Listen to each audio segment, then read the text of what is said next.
Military stories. Tell us the most interesting / weird things you've seen / experienced while serving in your country's armed forces. Can also be law enforcement too. I don't know what it is, but I'll offer the story anyway. On aft, lookout, watch 0004 in Pacific. Bored as shit. My phone died, so I can't play music like I usually do. See an air contact flying about 180 relative, with a 50-degree position angle. Think nothing of it.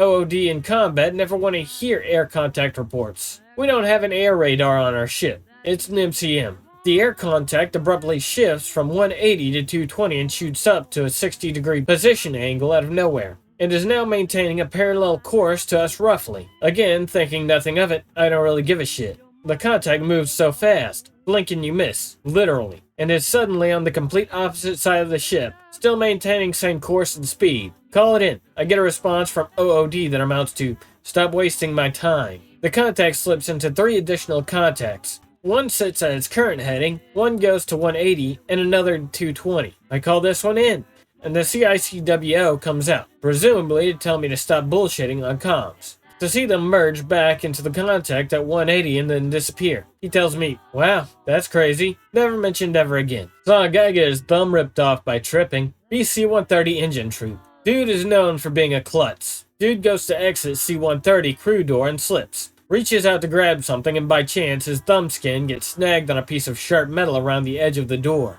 As he falls, his thumb gets stuck, pops out of the socket and degloves 1/3 of his hand. Thumb left hanging on the door frame with a bunch of loose flesh. Last I heard they were trying to kick him out because he lost a part of his fucking thumb. On topic of losing fingers, something that happened not so long ago. Female M113 instructor encountered issues with power in the APC. Instead of calling maintenance crew, she calls her officer. He tells her to check if the alternator is spinning. Proceeds to stick her hand in to check. Alternator was spinning, and it wasn't easy to find her finger. Well, on the dumb women topic, we were OP4 for a stress test on a nuclear sub-facility, and some dumbass Navy chick fired live rounds at people. We were using blanks with the BFA, but since it was an active site, they had the DOD guards with live ammo. So, one of the guards dropped kit to use the bathroom, and this girl was firing blanks. But when she ran out, she grabbed a bag from the guard kit with live ammo. Blew off her blank firing adapter and kept shooting like another 4 to 5 rounds until someone punched her in the face and took her weapon from her. Day X of exercise. No one has slept well. Everyone is cold and miserable. Guy at the OP even more so. Staring at a tree line, completely zapped of energy. Extremely hungry and tired for hours on end does things to your mind. Suddenly, we hear him frantically on the radio talking about spotting 3 men in full snow camo climbing a telephone pole, attaching something to it. Everyone scrambles to combat positions. Information is passed up the chain of command. Suddenly, we realize we're in the middle of nowhere. There are no telephone poles for miles in any direction. Last I heard, he had actually started hallucinating and got it checked out by a doctor, confirming he wasn't just trying to get out of the shit. I don't know what happened to the other guy on the post, but it's a funny story. Reminds me of a little story of mine. Pleb at MX Naval Academy. We begun guard duty around 2 months after entering. During the first semester, we were shadows, accompanying a senior cadet to be instructed. Second semester, we are no longer shadows. When you are on watch, deployed at the school's flag, war flag, combat flag, ensign, don't know the proper term for it. You are not allowed to move. You are at attention for 1 or 2 hours depending on the time of your watch. Pleb's sleep on average was 2 to 3 hours. On good days, you would sleep up to 4 hours. Plebs run everywhere, no matter how small the distance is to your destination. Plebs do constant PE, punishment whenever you screw up. Basically, you're always fucked up because of the lack of sleep and constant PE. On watch at the school's flag room around 2 a.m. It was midterm, so of course I only managed to sleep 40 minutes before entering on watch. The area where the flag was located was a small building, a memorial, on the entrance of the academy, no longer in use. Kind of like a small museum with a permanent exposition of the story of the academy. There were 2 cadets deployed at the memorial sentry guarding the flag and a guard that could freely move around the memorial. Camera on the roof, watching the sentry 24/7. The other cadet is in my class. Hey Anant, I'm going to try and get some sleep on the corner. Give me a shout out if anyone comes close. Buddy goes into the dark room, the mini museum room, with poor lighting. Have my hat on so my visor can hide my eyes from the camera. Face down just slightly to get on the sweet blind spot. Brahms Lullaby.mp3. Around 30 minutes pass. Suddenly hear footsteps and a formation stopping. Hear footsteps entering the memorial. Oh shit. Can't move my limbs nor call out the other pleb. See a cadet looking at me furiously. "And on!" He shouts to me while suddenly comes to me as pissed as if he was about to beat me the fuck up. I scream internally. "I'm in danger, .png. Suddenly inhale as if I had just returned from the afterlife yelling. Heavy breathing. No one around. Was I just dreaming? Swear to God it was too fucking real. Calm down slightly, hoping the person on CCTV in charge of the flag's camera was asleep or unaware of the madman that started yelling all by himself while on watch. 5 more minutes pass. Here again the formation stopping and footsteps. Here comes the relief. Stand at attention as best and sane as I can. 5 minutes pass. No one comes. 10 more minutes pass. No signs of life. Took another 25 to 30 minutes for the relief to come. Tell my second grader about what just happened. That's the phantom relief and on. It's quite common. Happens to me too.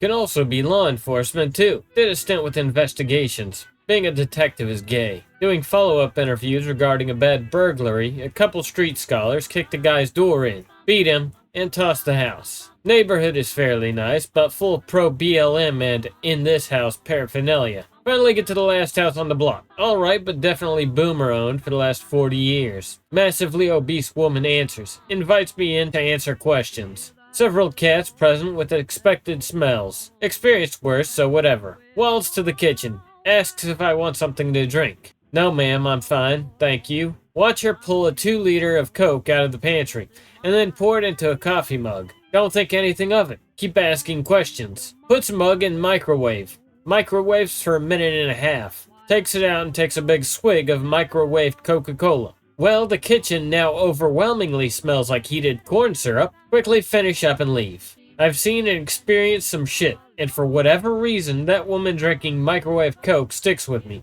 Even now, about 6 years later. Not completely unheard of to heat up soda. Back in the 60s, they tried to make hot Dr. Pepper into a Christmas thing. Didn't catch on though. Randomly told to go help the early separators who are getting out before they completed basic. I myself hadn't even completed basic when I was tasked to do it. Arrive at the place. They have a badass raptor as their logo. Get inside. Ask the guy in charge what he needs me to do. Supposed to take these guys to turn in their clothes. Walk to get them. About 5 to 6 grown men watching SpongeBob in a dark room that smells like shit. By one of the beds, there's a styrofoam plank from Ed, Edd n Eddy made to look like a black man. Pause for a moment as I realize autistic people are probably not meant for the military. Wonder if I was meant for the military. Return to civvy life a year later.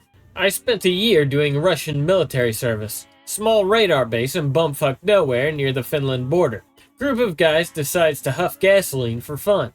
They entered the truck that electrifies the entire radar system. The radar is on duty. Someone decides to switch some lever off. It powers down the radar. Everyone on base knows something wrong has happened. They flee the scene. They decide that they're about to get caught. They decide to destroy the evidence. Sunday evening, only a single officer is present. Everyone else is relaxing home drinking or some shit. Fire up a fire in a barrel. Start pouring the gasoline in. One of the guys thinks it would be funny and throws some gasoline in some other guy's direction. Gasoline fumes ignite mid-flight. The other guy gets hit by basically burning napalm right in his face. Starts screaming and drops to the ground. Everyone rushes to him and tries to put out the fire. They look at the guy's wounds. It's bad. Lower parts of his face and part of the neck is just a massive 3rd-degree burn. The hand he used to try and cover himself with is fucked and part of the skin is straight up coming off the muscle tissue. Oh shit, .png. No idea what to do. They bring the guy back to the barracks. The poor officer dude thought he would have a nice shift with no incidents. No military personnel on base. The best we had was a girl who has finished a nurse school. Her entire work was Googling the symptoms if any were present or bandaging. Who was not present either. He makes a telephone call to the base commander. Commander is drunk as fuck. Still tries to access the situation. If word of this gets out, the entire base is going to get raided by military police and everyone involved, including the commander and that one officer, would receive prison time. Gotta keep that hush-hush. He brings some civilian clothing, dressed up the injured guy, and brings him to a civilian hospital, paying basically his entire monthly salary for the treatment. As the guy gets his burns treated, regiment commander suddenly visits with an inspection. He does the personnel check, notices that some guy isn't present, demands an explanation. He's, on combat duty, haha. Army base commander gets reprimanded. A month plus later, that one guy returns from the hospital. He has a shitload of bandages. He still has some burn scars, but it's not as bad as everyone thought it would be. His uniform is basically melted near the neck/shoulder area, so he has to buy a new one. The group of guys just continue their duty as if nothing has ever happened. The guy who threw the gasoline gets some shitty treatment from the officers involved, but that's it. Southern Afghan, circa 2009. On patrol. I'm the fucking saw gunner despite being all of 135 pounds because my team leader hates me. Have 4 200-round pouches weighing down on my diaphragm as we walk. Can barely breathe under the scorching sun. It's over 115 degrees Fahrenheit. Naturally, the Taliban ambush us. The LT comes sprinting down the line in a panic, screaming, "We've got to get out of here!" Immediately plop down into the prone position and try to dump some ammo so I can fucking breathe. Team leader smacks my helmet, tells me to cut that shit out. Fine, fucker. Taliban have us in an L-shaped ambush as we patrol along a canal. Break contact into a system of orchards. The Taliban fucking chase us. We're bounding through orchards, jumping over walls. At this point, I have a heat stroke and am delirious. Start to fade out. Remember falling, being helped up, firing, reloading. We're walking along a causeway and I'm half dead. Naturally, we take fire from a tree line about 50 meters away. Look left, look right, everyone is in the prone except me.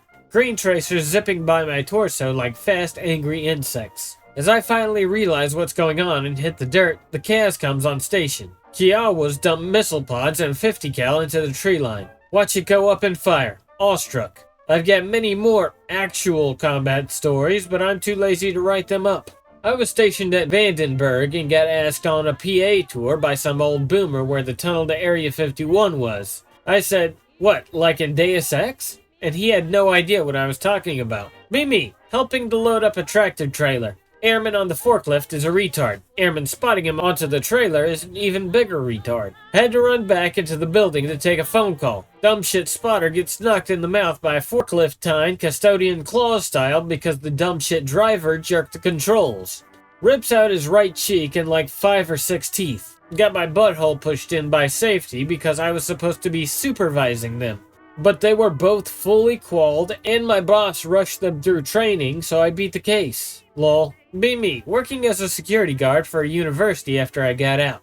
Good school, but is located near the shithole part of town. One of the students is fucking a townie drug dealer. Dealer blows his dick off and lights himself on fire trying to cook meth out of a Gatorade bottle in the dorm parking lot. Girl OD'd a couple months later and threatened to kill herself when I said I'd tell her mom. Tried to hang herself with an extension cord run through an air vent cover, but the bitch was so fat the roof immediately fell in once she kicked the chair out. Got a $400 bill and suspension letter from the school while she was on psych hold, Lamau. Some Pajit exchange student gets shot down by the girl he was crushing on. Pulls out a Leatherman in his next class and uses the flathead screwdriver bit to start stabbing the palms of his hands. By the time I get there, he's got chunks ripped out. Everyone's screaming, but of course nobody tried to intervene. The kid is screaming that he wants to die and can't live with the shame that nobody loves him. I get in trouble because the body cam catches me telling the kid, "If you were trying to kill yourself, why didn't you just use the Leatherman knife?"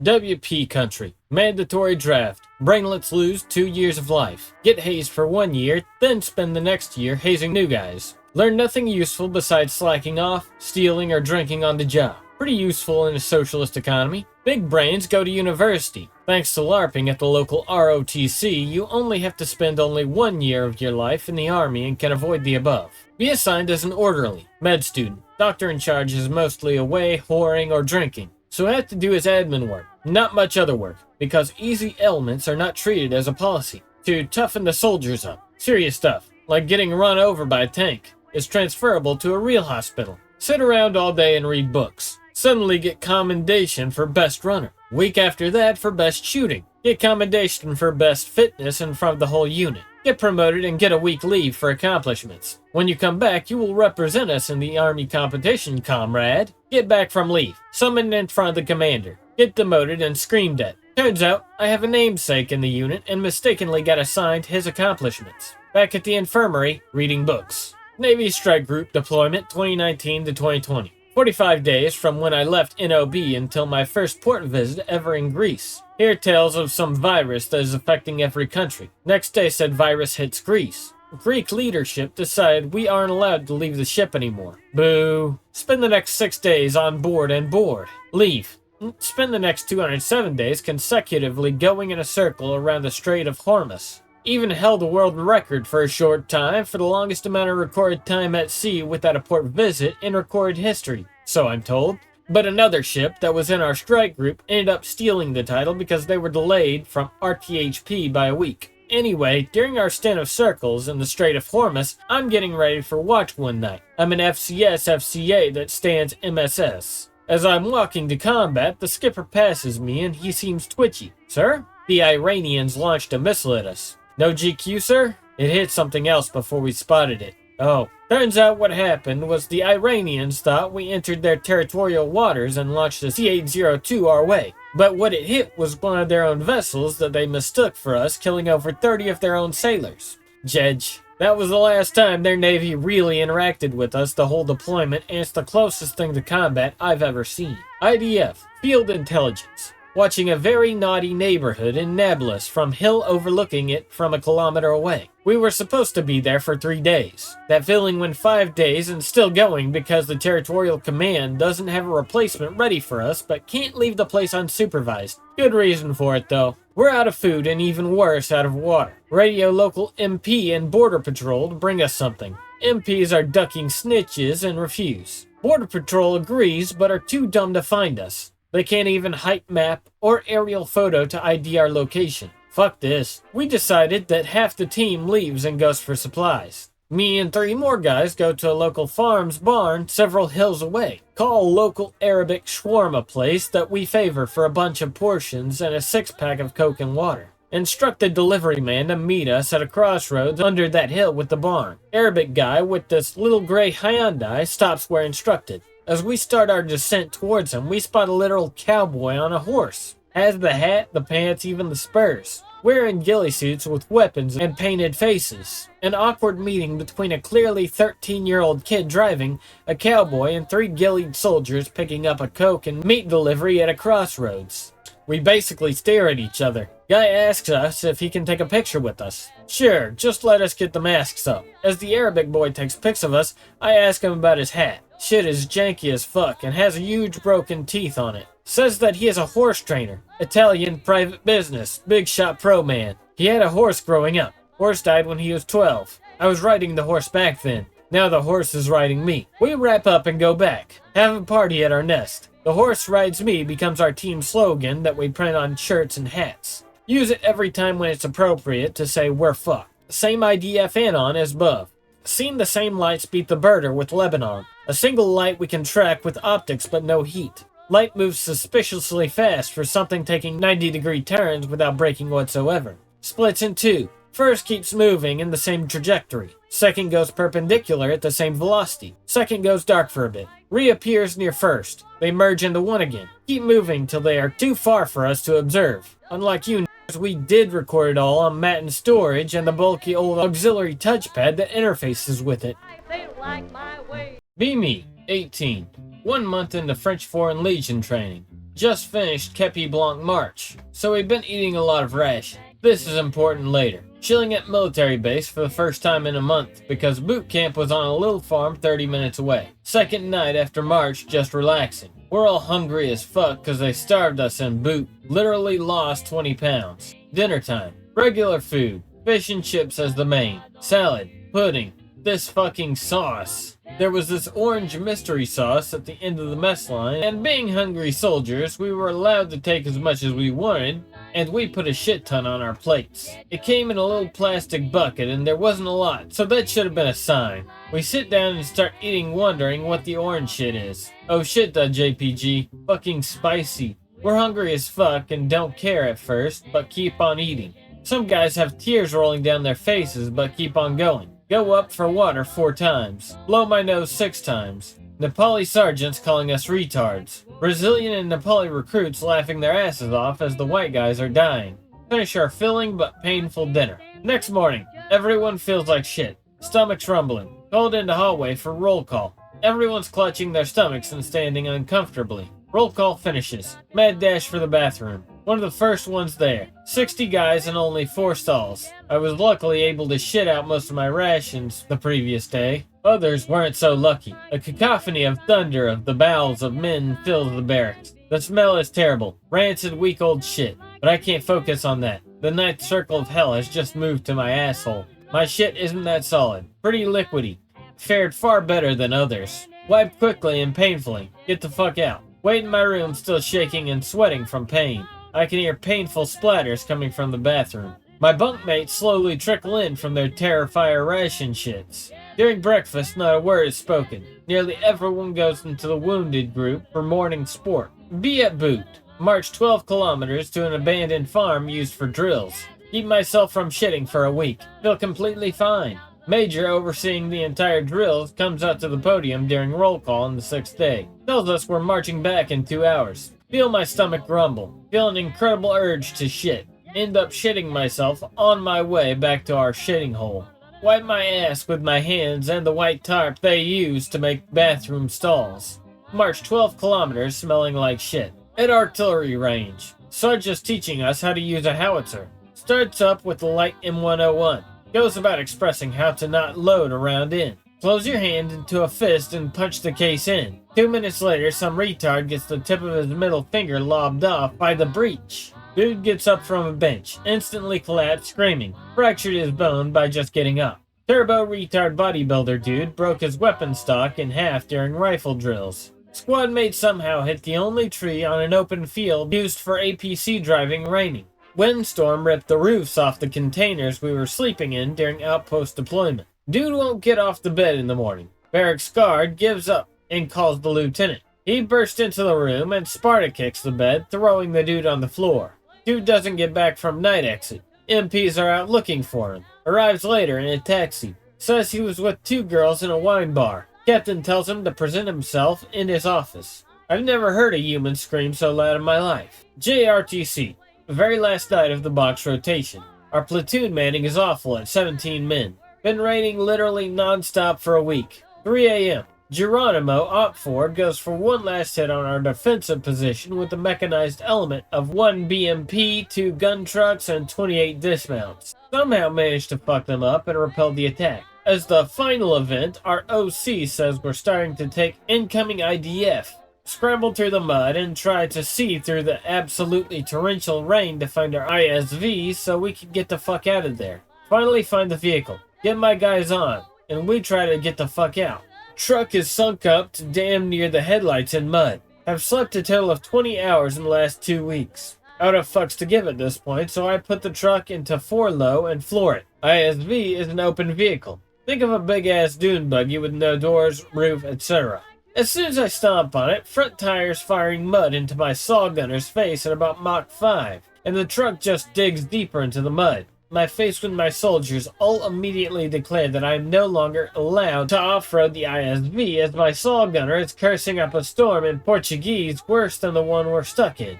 I gave the wheel up to our half-feral Louisiana native team leader and he managed to get the truck unstuck. Felt pretty bad for my saw gunner. I think I got one. U.S. Infantry OSUT. Big black fella in my platoon. Not a thug, very polite, worked as a pharmacist assistant before enlisting. It's grenade day. Learning how to properly twist, pull, strike a pose, and throw. Fiddling around with my dummy grenade. Suddenly hear a loud shout from another station. Black guy is there, blood oozing from his hand. Drills run over, immediately start performing what first aid they can. Medics are called. Turns out the dummy grenade pin has penetrated his hand, west side first. I have literally no fucking clue how he managed that. He ended up getting recycled. 2 a.m. at barracks, pulling barrack duty. Walking around in circles, watching people sleep. Go outside to drink some water. See a retard on guard duty with his rifle pointed at some trees behind our perimeter fence. Ask him what's up. He tells me he can see some movement near a bush close to the 3 he's aiming at. Tells me there's an arm sticking out. I look at it. It's a fallen tree branch. He asked me what to do. Your call, buddy. In the hopes that this blind retard will take his flashlight off his pocket and realize it's a stick.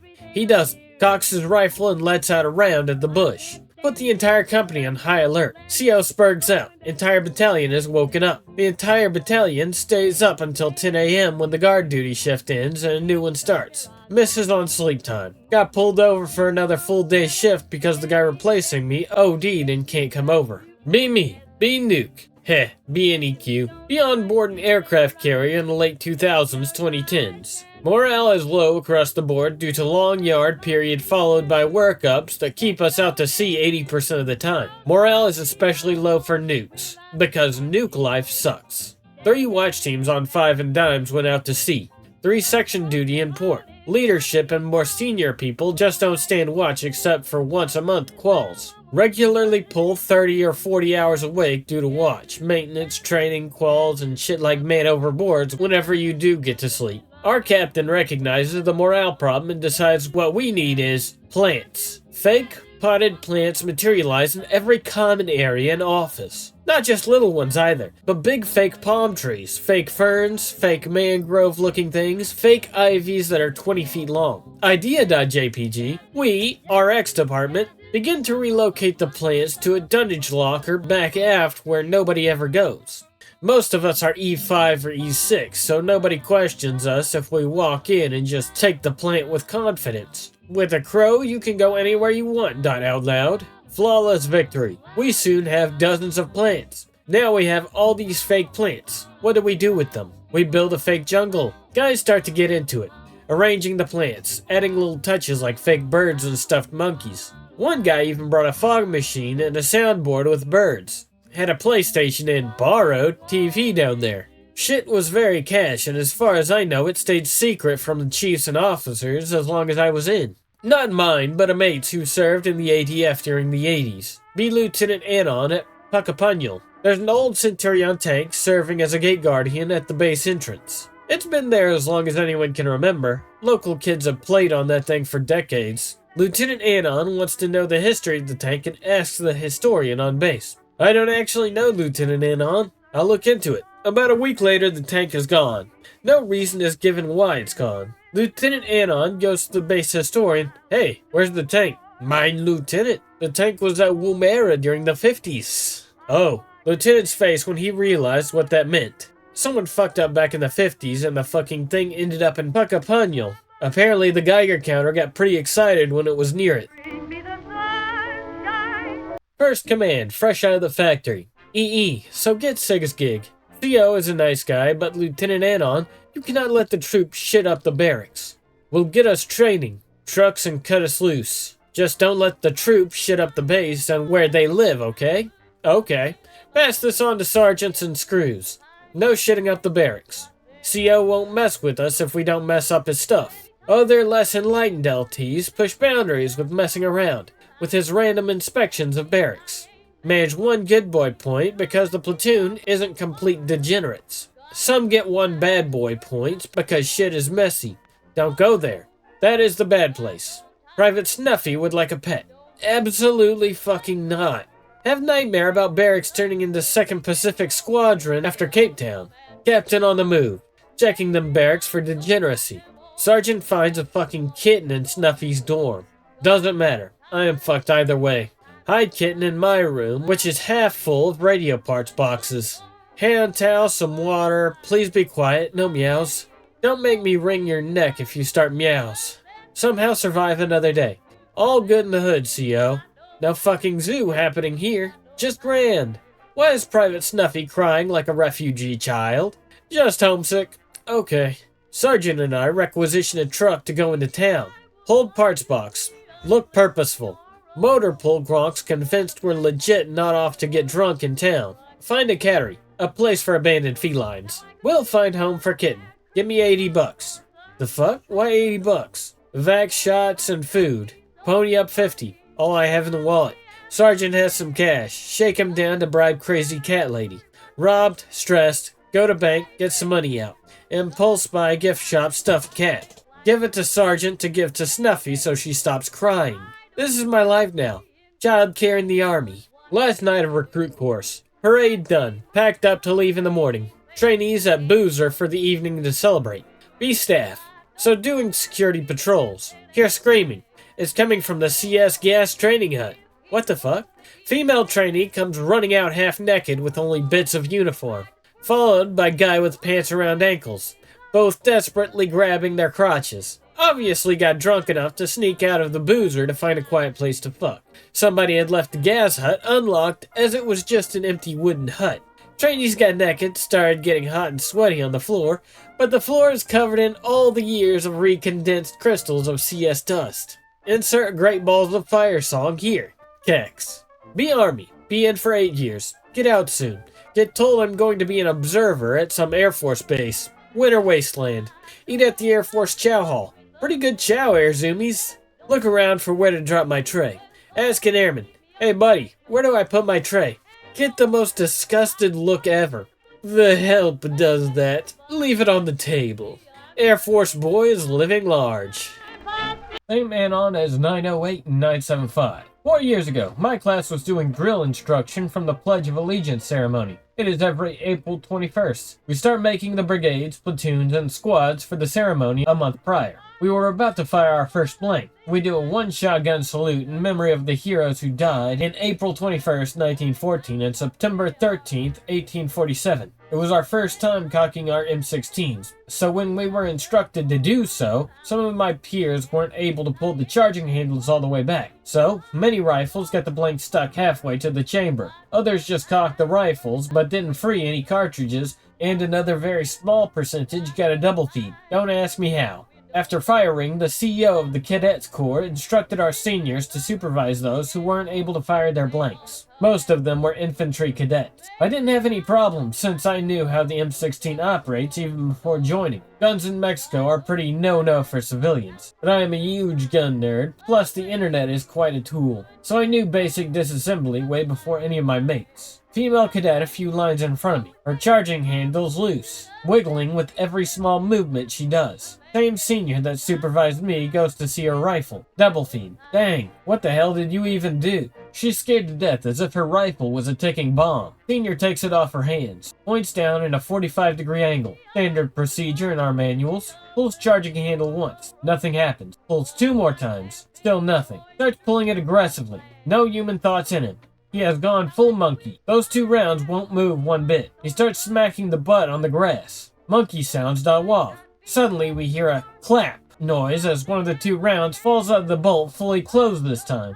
Gives rifle back to female cadet. There you go. She was a plebe. At attention. So of course she has no right to move. He leans over to pick up the blank from the grass. Most of the seniors finish doing corrections to the malfunctioning rifle. The field is dead silent. Bang! Rifle suddenly discharges the loaded blank. He jumps out and lands half a mile away. Female cadet starts trembling in fear. We're fucked, I thought as I saw the entire thing go down. CO yells out, "Who the fuck shot that?" See my senior, a 6-foot buff infantry cadet, put on what we call a bitch's face, for he knows he's about to get crucified. All the plebs are ordered to do half-turn to not see him getting fucked. Be on post, mid-deployment blues, bored. Hear Kenny outside the wire shout, "Marine, Marine, biscuit, raka." Don't even stand up, just yell down. Go away, Kenny. Marine, biscuit, now. Go home. 15-second pause, then rocks fly. Kenny, cut it out. Hear laughter and more rocks. Finally walk towards the window. A large rock flies in and hits the black gear. Grab the radio before it falls out of the post. See him laughing and throwing rocks. See red. Grab foot-long metal pipe for bunk beds. Throw it sidearm perfectly between the glass and wood. Kenny and I both realize this is heading straight at his face. He neos the pipe, avoiding it by inches. He gets mad I threw something back and leaves. Realize how close I came to ninja punch. Find out later a danger ranger hit an IED and flipped over on top of him following it. OMG, they killed Kenny. He didn't come back the next episode. My face win. Be me, Afghaniland, 2009, with my bro as rear air guard on the Striker armored vehicle. Occasionally driver, but today in my usual spot. Me and a battle bro are constantly goofing off. LT doesn't like that we're nut tapping each other or playing grab ass because he's a wet blanket. On convoy when we roll through a town where the kids pelt us with rocks. After the pelting, the little shits demand candy and free stuff. Can't shoot the little fuckers because NBC would cut off our dicks and the army would serve them back to us on a silver plate. Battle Bro has an evil Grinch of an idea. We order slingshots. Go to PX and get the fat Tootsie Roll bag. Next stop, we put the toffee in between the 2 bags of ice. Rock hard by the time we roll through. Little bastards come out and begin the pelting. LT, like the coward he is, ducked down his hatch but makes us stay exposed to still pull security. Whip out slingshots. Start pelting kids with the candy. Whenever a kid sees we're giving them candy and tries to snatch it, we peg that kid with more candy. Giggling like sadistic retards the whole time. LT over the comms goes, "What are you 2 jackasses doing back there?" Without skipping a beat, I reply back with, "Winning the hearts and minds, sir." Vimy, European country Navy sailor. Stationed off the coast of Venezuela, minding my own business on the ship. Just another day in the briny deep. Suddenly, comms light up. Small fishing boat spotted within our perimeter. Was on the bridge during my break. Everyone grabs binoculars. Holy shit, there's a dude on that boat clutching his chest. Looks like he's playing poker with a heart attack. Commander gets on the horn, makes the call. We can't risk exposing our super secret squirrel position. Let that poor fisherman meet Davy Jones. Crew.exe has stopped working. Did I just hear that right? Moral compass spinning faster than a sailor on shore leave. Fast forward to the moment we sail away, leaving the fishing boat and the dude with the ticking heart clock in our wake. Meanwhile, back on the ship, we're all haunted by the ghost of the fisherman's heart attack. PTSD from the moral dilemma. Can't look a can of tuna in the eye anymore. Fast forward a few weeks. Rumors spread like wildfire through the ship. Turns out the fishing boat was actually a secret Venezuelan spy vessel. Commander made the call to save the entire Navy from an international incident. My face when we let a spy die to protect our secret squirrel location. Navy life, where morality takes a backseat to national security. Still haunted by the ghost of that heart attack, wondering if we did the right thing or just played 4D chess with human lives. The brand new enlisted AWACS aircrew. Comms guy. Deployed to UAE early 2020. Trump killed Soleimani. We are on alert status to begin the great Iran-USA war. Other enlisted airmen freaking out on the crew bus. One girl in tears. SRA radio guy saying he called his mom and told her he's probably gonna get shot down. O's on my crew are completely losing bearing. One captain starts going apeshit on the LTs in front of the enlisted for not calling him sir. High-speed weapons director captain comes out to the crew bus in full body armor. We are fucking HVAA crew. Not sure why they even gave us that shit. Crew commander, major at 18 years, completely checked out and could not give a single fuck. Always looks tired. Except that I will likely get BTFO'd by an Iranian fighter. Wonder if they will name an auditorium after me. Realize everyone above me is literally just making it up. Realize what tactical command and control means in the context of a real air war. Realize military is dumb and I should get out. Also, Admiral McRaven's son shooting down a friendly tanker in exercise at Red Flag. Lamau, I was in Dyed Sea when that happened. Iran sent a few missiles into the Red Sea right as they were showing al-Assad some love. And the base got put on alarm red as a precaution. I was in the chow hall when it all went down and it was pure chaos. Dudes jumping and shoving each other, trying to get underneath the tables. Everyone was crying. Some major was on the phone telling his wife he was about to die and that she should move on and be happy. My face wind the entire time. Riker Brigade again. Route clearance and patrols. At a tiny ass fob for resupply. CO and Fob tells us of this fucker outside the wire who's 400 meters off the road and fires a pistol at us every opportunity. Told to ignore him. Leave FOB. There's the guy in question on his front porch. Points pistol at us and pops a few shots. Runs inside his house before emptying the mag. Convoy CO said a bullet struck his vehicle. Halt convoy. CO gets out and talks to the striker equipped with a tow launcher, then goes up and down the line talking to the RWS operators. Told to stand clear and get ready to return fire. Watch every crew serve turn and face the house. The look on the tow operator's face when given the order to ready and fire. Watch as the rocket goes straight through this asshole's front window. Roof lifts off the foundation. Front door flies off the hinges a good 100 feet. After the tow explodes, every 50 cal opens up with a 3 to 5 second burst. What's left of the man's mud hut is turned into Swiss cheese by Ma Deuces. Never a problem with the asshole ever again. Be me, 21, wanna be a Marine. Go to boot camp with 90 other idiots. Overtime, make good friends with rack neighbor. We both sleep on the top rack, so we chat back and forth. He's short but pretty fit, extremely religious. from Pennsylvania. Grew up very sheltered from media. Had never played video games. Let's call him Billy. One day, during our short time before bed, we got to write letters and whatnot. We were talking about how funny it'd be if someone dabbed instead of putting their hands down during count-off. We all dismissed it as a stupid idea and no one seems intent on doing it. Count-off begins and I can just sense it. Drill instructor approaching as I hear each recruit count getting closer to ours. 58, hand goes down. 59, hand goes down. 60. Billy's dumbass pulls the quickest dab I've ever seen in my entire life and puts his arms back down to his side. I internally freak out, but drill instructor doesn't react. I quickly yell, 61, and try to keep bearing while everyone across the deck from me is smiling and trying not to laugh. Drill instructor freezes in place in front of me, starts walking backwards and stops in front of Billy. Does a left face and screams, "Did you just fucking dab?" Billy just stands there with a straight face and says, "Yes, sir." I'm barely keeping my shit together and the DI notices. "Oh, that's fucking funny." "No, sir."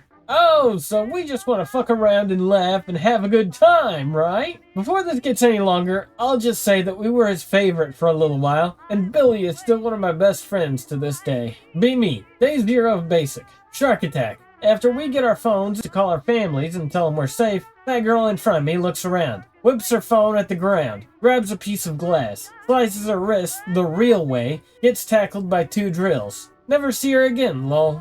Don't be me. Medic attached to the team on QRF for the strike team my senior medic has been attached to that's actually in Bakhmut, sometime in May 2023, sitting in one of the trucks while waiting to see if the insertion is or is not going to shit. We only have pickups because there was only one MRAP available for the mission and it's busy dropping off the strike team like 8 kilometers away from Bakhmut. Can't get closer because a bunch of burned out vehicles have blocked off the MSR. Eventually, one of the guys from the teams I'm attached to decides to start talking. So I've been stalking this woman recently. Some people uncomfortably laugh. I assume he's joking. He proceeds to go into detail explaining how he's been stalking this waitress that works at one of the few places still open in the town where we have our compound. He's worked out where she lives, who her husband is, where her kids go to school. He's been at this for almost the entire deployment. Guys, I don't think America is sending Ukraine its best people.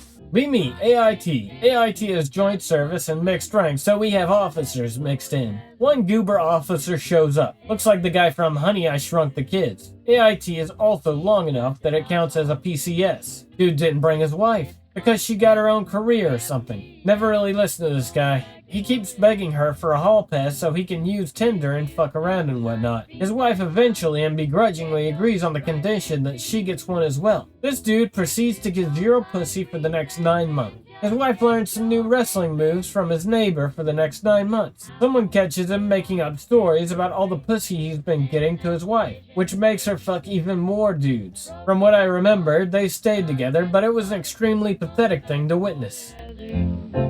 Oh, take me back to